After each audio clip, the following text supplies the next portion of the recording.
À Berne, 2000 Érythréens sont venus manifester leur opposition à toute forme de renvoi dans un pays tiers. Cette démonstration intervient une dizaine de jours après que le Parlement fédéral s'est mis d'accord pour faciliter l'expulsion de Suisses des demandeurs d'asile déboutés originaires d'Érythrée. Marion Tinguely. Nos droits doivent être respectés.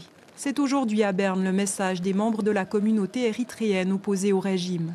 Ils ont exprimé leur consternation face à la motion soutenue par le Parlement lors de la dernière session. Disons stop à ces discours de haine. Le texte demande au Conseil fédéral de conclure un accord de transit avec un pays tiers pour y renvoyer les requérants d'asile érythréens déboutés. Si on regarde le droit international, mais ça c'est important de le dire, c'est pas moi qui le dis, mais c'est vraiment le Conseil fédéral, il est impossible à ce jour de renvoyer les Érythréens à la fois vers leur pays, y compris vers un État tiers. Donc il est important qu'on soit juste humaniste et aussi leur donner un droit d'asile. Selon les estimations, cette mesure concernerait entre 300 et 400 personnes. La plupart de ces personnes qui veulent renvoyer, ils sont bien intégrés en Suisse, ils font tout un effort pour la société suisse et bien vivre ensemble. Et on trouve ça très dommage.